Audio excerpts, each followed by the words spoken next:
Good morning friends, welcome back to my channel Janaki Rai व्लगमा तपाईँहरूको स्वागत छ।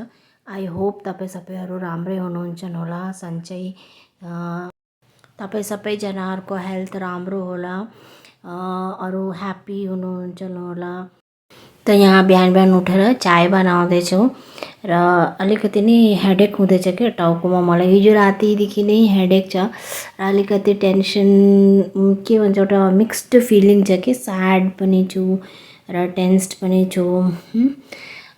त त्यसको रिजन चाहिँ के हो भने हिजो बेलुका राति यसरी न्युज हेर्दै थिएँ कि सडन्ली न्युज त्यो एउटा सबैलाई थाहा होला, अल ओभर इन्डियामा सबैलाई थाहा छ, जो कोलकातामा जो केस भयो, रेप केस एउटा जुनियर डक्टरसँग। त त्यो न्युज हेरेर नि एकदमै मलाई बहुत अफेक्ट गरे कि मेनली किनभने यो रेप केस मतलब ती जिस हिसाब से नट ओन्ली रेप मतलब त्यसको त्यो केटीको साथ जे भयो नि, इट वाज मतलब हरिबल हिनियस क्राइम। मतलब यस्तो गतिले मतलब त्यस्तो गर्यो त्यो केटीको साथ, इमेजिन गर्नु सक्दैन नर्मल मान्छेले पनि त्यस्तो गर्छ भनेर। पहिले दिल्लीमा एकखेप भएको थियो, त्यो त मैले अलिकति सुनेर मैले बन्द गरिदिएँ किनभने मलाई हिम्मतै भएन आगे त्यो न्युज सुन्नुको लागि। त्यो केटीसँग जस्तो भयो नि त्यो निर्भया काण्डमा जस्तो सेम त्यस्तै नै यति साल पछाडि, आई थिङ्क 10 इयर्स ब्याक भयो, दोबारा यस्तो कोलकातामा एउटा जुनियर डक्टरसँग भयो। त मेरो चाहिँ के भन्ने हो, एक्चुअली म चाहिँ के भन्नु चाहन्छु, तपाईँहरूसँग के सेयर गर्नु चाहन्छौँ भने कि हामीहरू जो काम गर्ने, जो हामीहरू घर छोडेर जब हामीहरू काममा जान्छौँ त आफ्नो काम गर्ने ठाउँमा अगर सेफ छैन त अरू हामीहरू के एक्सपेक्ट गर्नु सक्छौँ सोसाइटीसँग।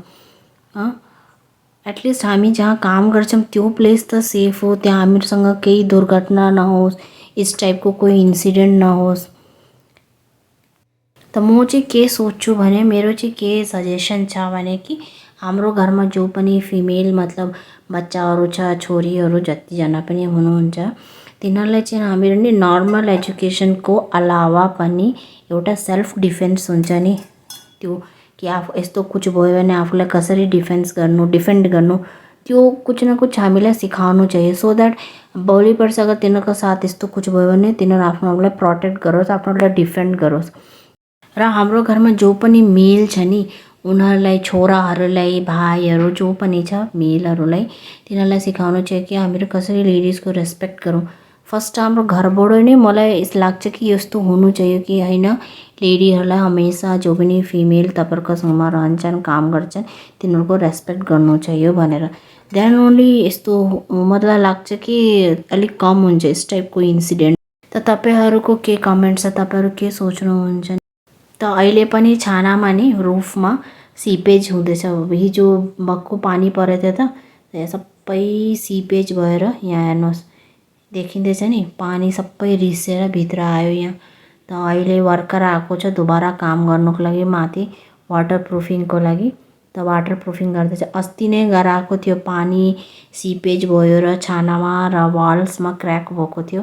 त्यो सबै कामको लागि आएको थियो कि त्यो सबै रेनोभेसन गराएर माथि वाटर प्रुफिङ गराएर सबै पुराना टाइल्स निकालेर नयाँ टाइल्स लगाएर पनि अहिले फेरि पनि पानी पऱ्यो भने सिपेज हुँदैछ।